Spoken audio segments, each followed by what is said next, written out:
Greg handed me the envelope like he was delivering a pizza, not serving me legal papers. He didn't even knock, just strolled right into my condo with that smug half-smile, eyes already scanning the place like he owned it. "You've got until Friday to move out," he said, flicking the envelope against my chest like I was some squatter. "Brianna said you'd probably take it hard, so I figured I'd do it clean." I stared at him. This dude, this unemployed finance bro who'd been sleeping in my guest room for the last few weeks because he was burned out from work, was now kicking me out of my own home, my own damn condo. "Fine," I said, just that. One word. Calm. He blinked, probably expected me to yell, slam the door, throw a punch. Instead, I picked the envelope off the floor where he dropped it and turned away. Quick note. Before we go any further, where are you watching from today? As I walked into the kitchen, I pulled out my phone. First call, my lawyer. Second, the bank. And with every ring, every beep, I felt the shock peeling off and something colder take its place. This condo was mine. I bought it 2 years ago before Brianna ever moved in. Paid the down payment solo. Deed in my name. I never added her name to anything. I wasn't dumb. Greg wasn't even supposed to be here. He'd shown up with a suitcase and a story. Burnout. Lease expired. Just a couple weeks, bro. That was a month ago. He'd been here every damn day since. Eating my groceries, hogging the streaming accounts, doing job hunting in his boxers like it was a frat house. Now he was dating my fiancée, filing paperwork on her behalf, claiming my property. I walked down the hall, past the guest room, the door half open, his backpack still slumped against the wall like a dog marking territory. The same backpack he'd brought in like a humble guest, pretending he was just passing through. I stepped into my bedroom, shut the door, and locked it. First time I'd done that in my own house. I grabbed a notepad and pen off my nightstand and sat down at the desk. My hands were steady. My head was clear. They thought I was going to roll over. They had no idea who they were dealing with. They had no idea who they were dealing with. The next morning, I called the locksmith before I even brushed my teeth. Guy showed up by 10, changed out all the locks, rekeyed everything. Front door, balcony sliders, even the mailbox. I paid cash. No paper trail. While he worked, I sat on the couch with my laptop and killed every shared account. Netflix? Gone. Hulu? Deactivated. Spotify family plan? Slashed. I even kicked him off my DoorDash login. Dude had been using my points to order sushi. Then I blocked his access to the condo association's portal, so he couldn't accidentally book the rooftop lounge or pool cabana again.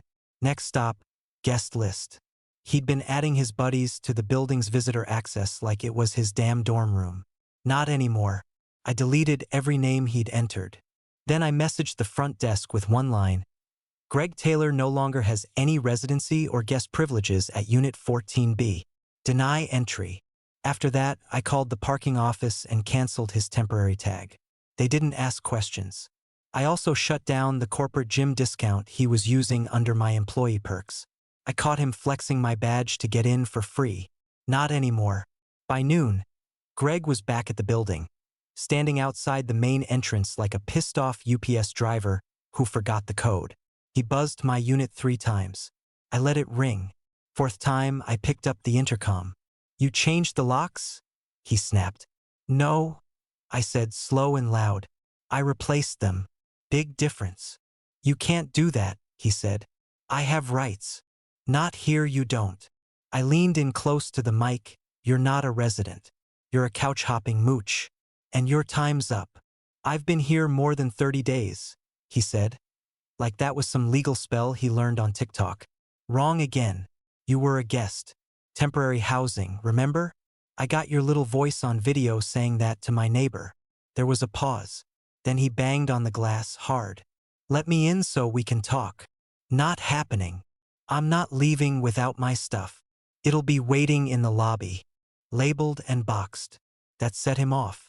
He started pacing out front, arms flying like a malfunctioning windmill. I watched through the peephole as he called someone. Probably Brianna. 5 minutes later, I got the text. "Brianna, you're being petty. Greg lives there now. I didn't reply right away. I just walked into my home office, opened the drawer, and pulled out the condo title. My name. No one else's. No cosigner. No Brianna.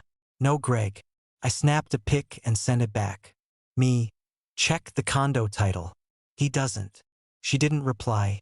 By that evening, the building manager emailed me confirming Greg's access had been fully removed. No fob, no call box code, no parking. If he tried to force entry again, they'd call the cops. I went ahead and installed a Wi-Fi security camera inside the living room, facing the front door and the hallway. Motion alerts, cloud uploads, time-stamped footage. I wanted everything on record now.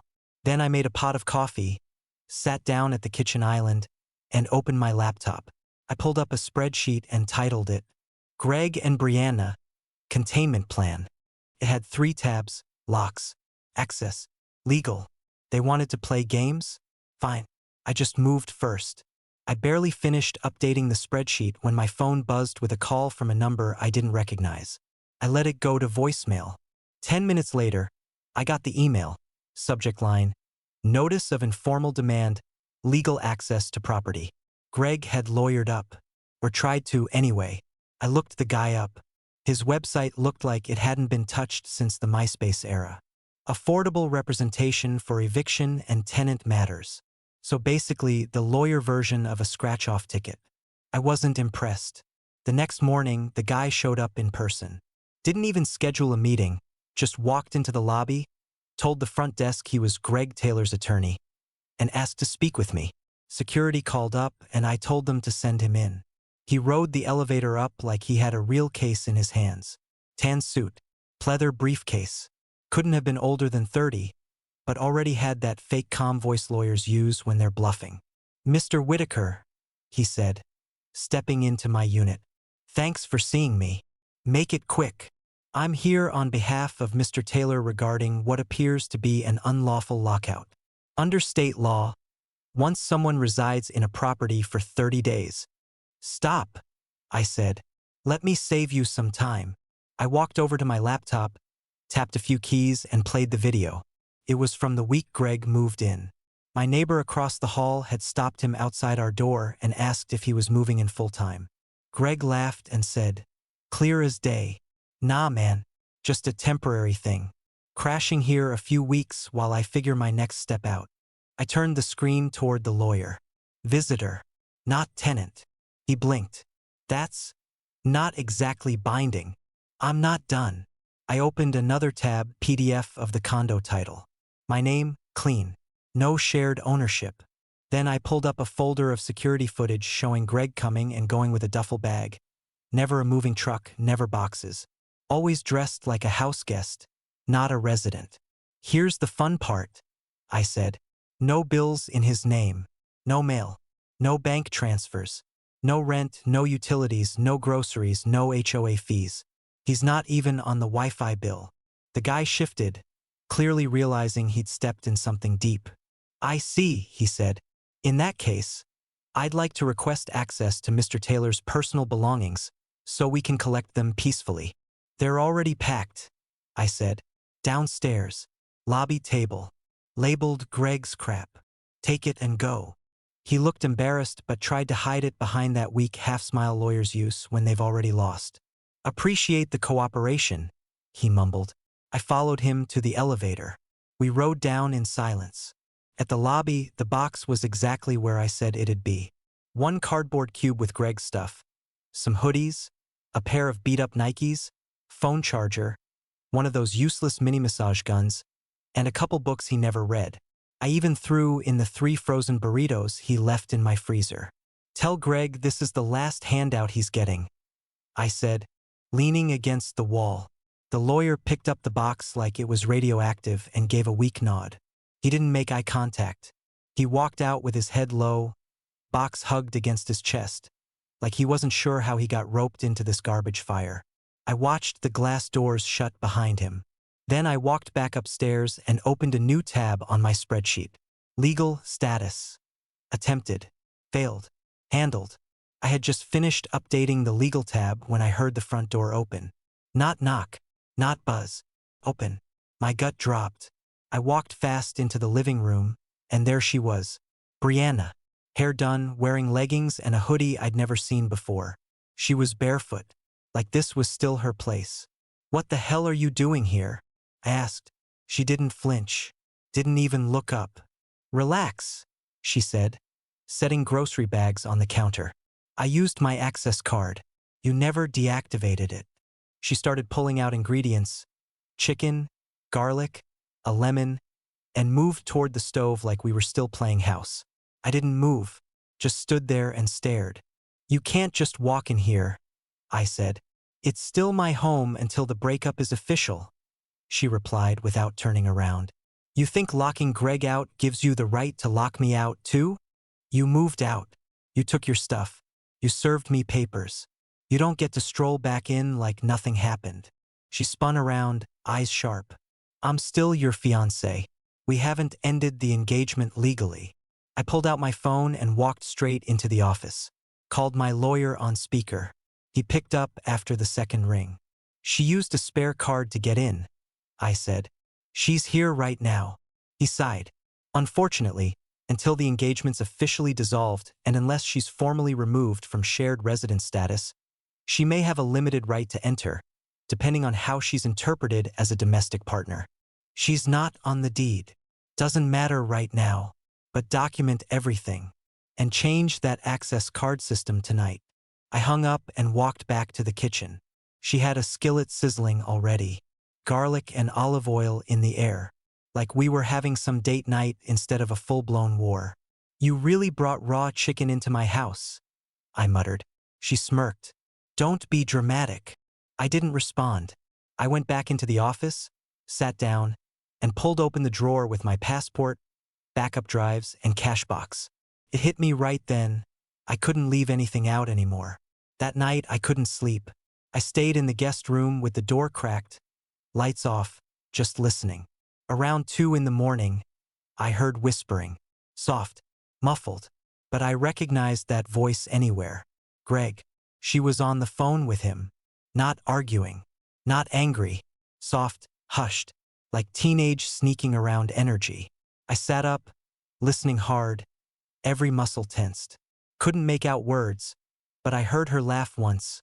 Quiet, breathy. The second I heard her say, "He doesn't suspect anything." I stood up. She didn't know I could hear through the vents. Next morning, I bought a heavy-duty deadbolt and a biometric lockbox. I spent half the day moving every high-value item into the office: laptop, smartwatch, external drives, documents, gift cards, even my grandfather's watch. Everything of mine went into that room. I tested the lock twice. By dinner, she was back in the kitchen again like she lived there. I didn't say a word, didn't argue, didn't ask questions. But every time she opened a cabinet or walked past the hallway, I watched her hands, and I slept with one eye open. By the third night of her squatting, I slept in the office with the door locked. I kept the security camera feed up on my phone, motion alerts on max sensitivity. Still, I missed it. I woke up around 8. Sun leaking through the blinds, house dead silent. I checked the hallway, no Brianna.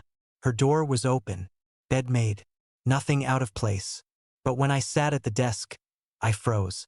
Laptop gone, pad gone, smartwatch gone. I stood up so fast the chair slammed into the wall. Ripped open the closet. The lockbox was still there, untouched. But everything I left charging on the desk the night before? Wiped clean. I checked the outlets. Chargers still plugged in. Just no devices. I grabbed my phone and texted her. "Me. Where's my laptop? Me. And the tablet. And my Galaxy Watch.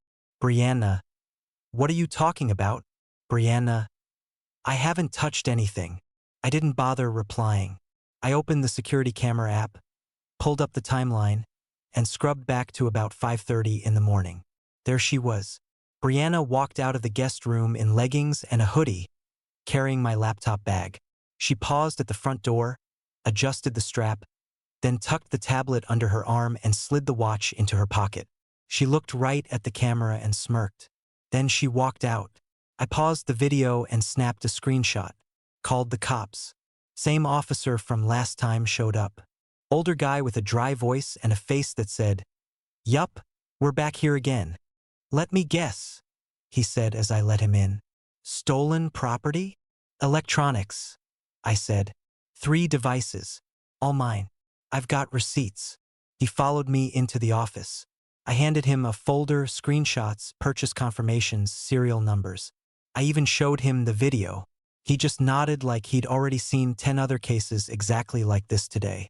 "She said she didn't touch anything," I added. "Of course she did," he muttered. I texted her again. "The cops are here.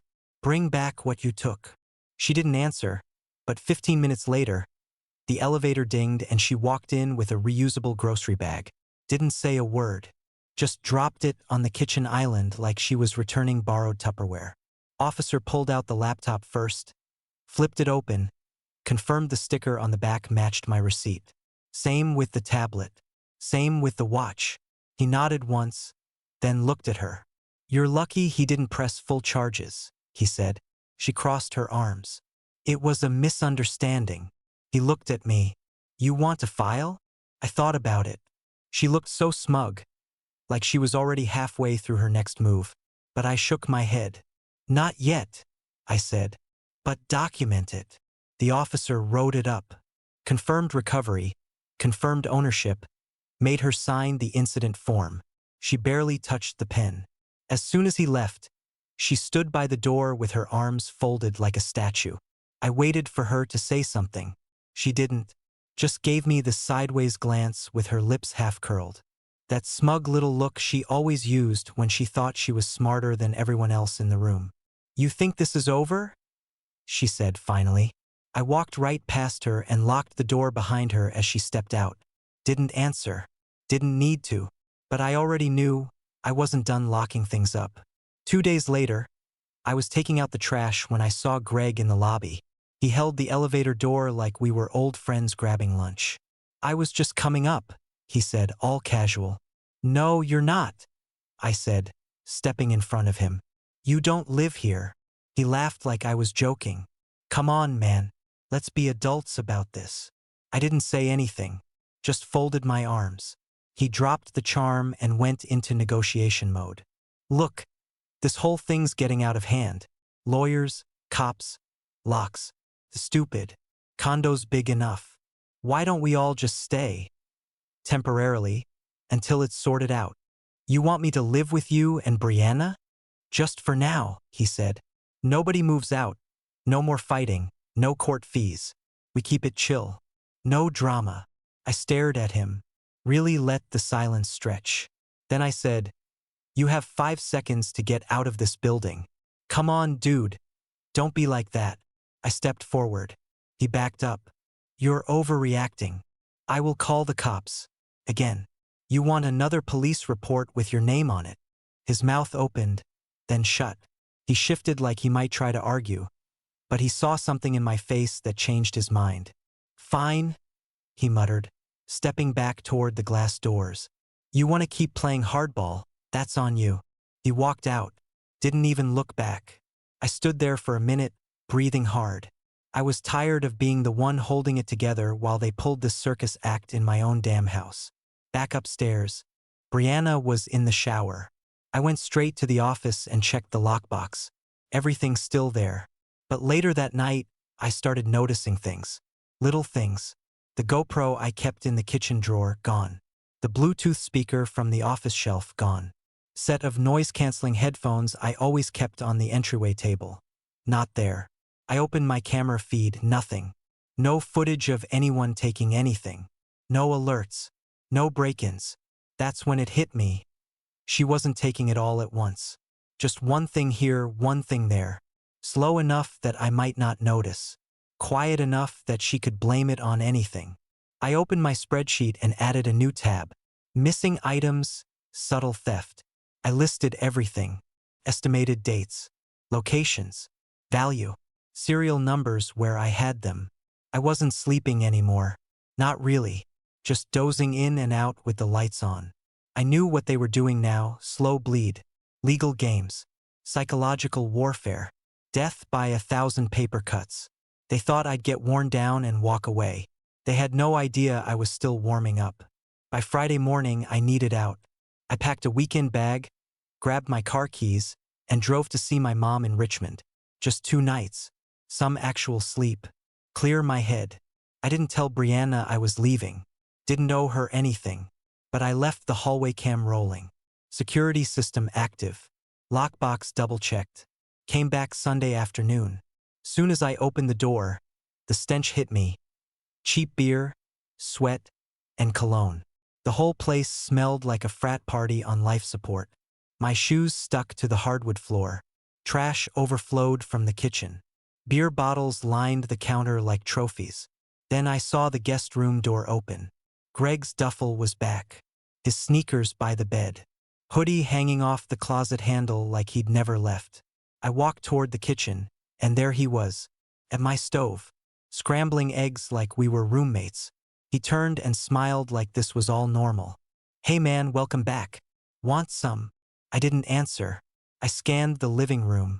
My stomach dropped. The wall was bare. My 75-inch 4K OLED TV, the one I saved 2 months for, was gone. The entertainment center was dusty where it used to sit. HDMI cables still hanging there, unplugged. "Where's my TV?" I said.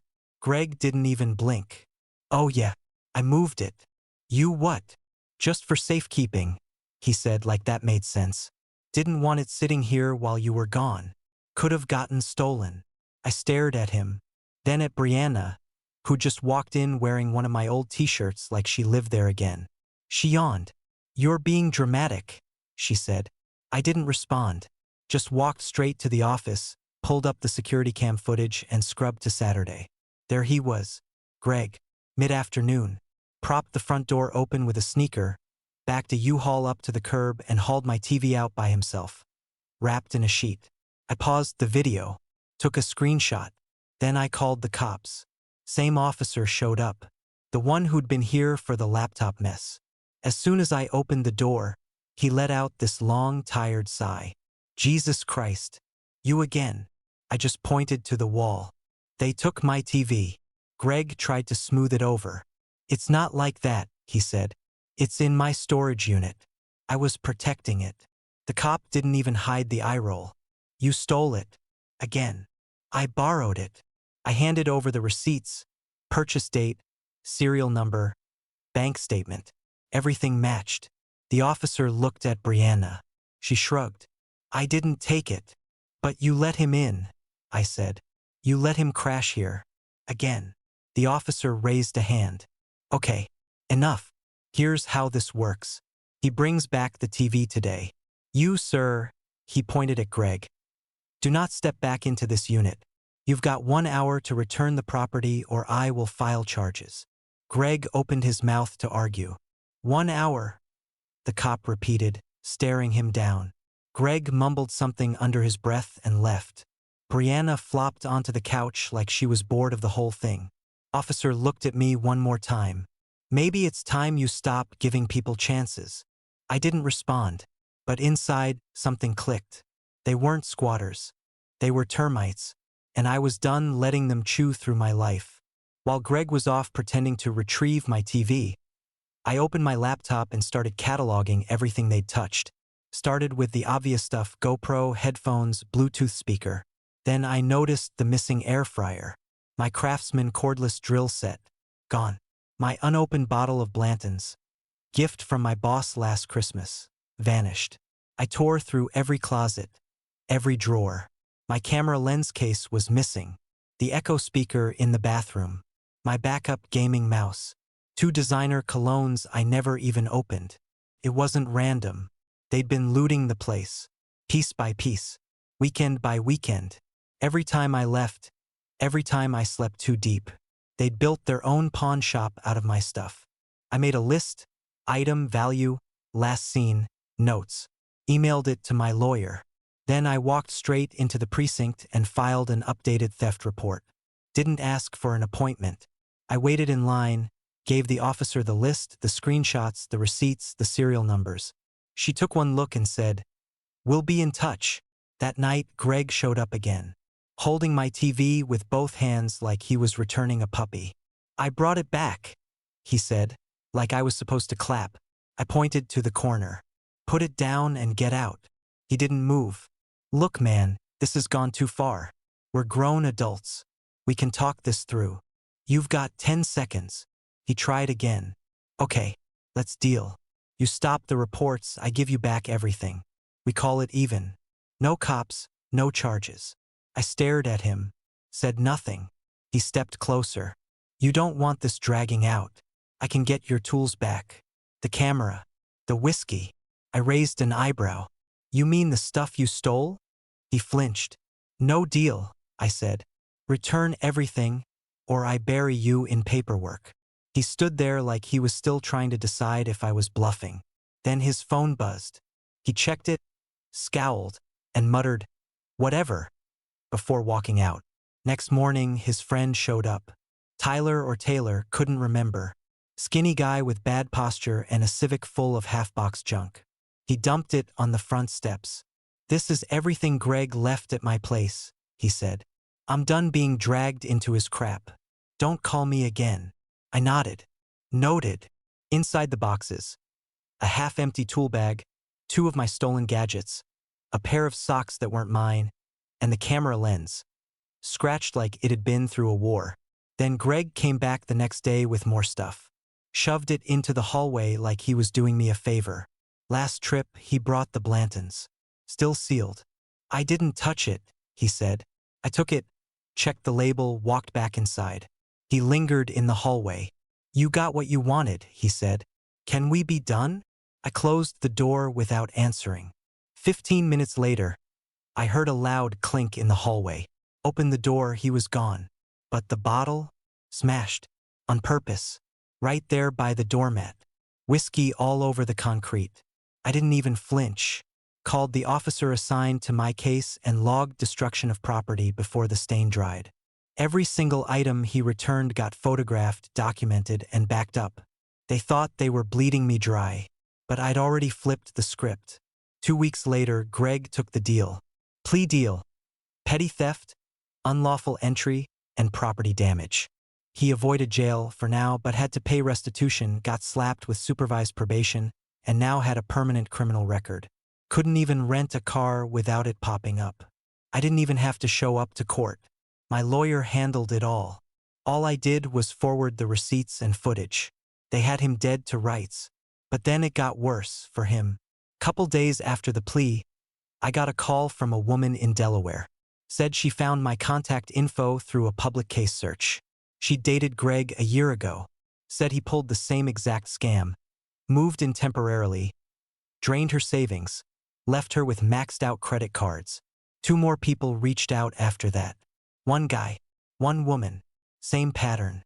Short-term romance, fake job burnout story, sudden move-in, then slow theft and emotional chaos. Turns out, Greg had a full side hustle running.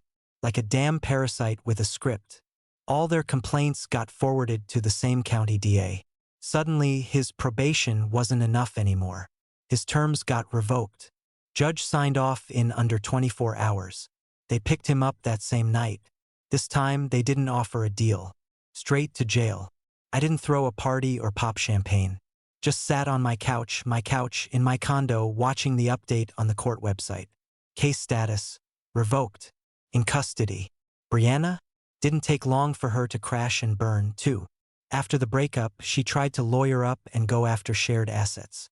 Claimed verbal agreements, joint use of the space, emotional contribution. But the records buried her. Texts, camera footage, theft reports, police visits. It was all tied to her name.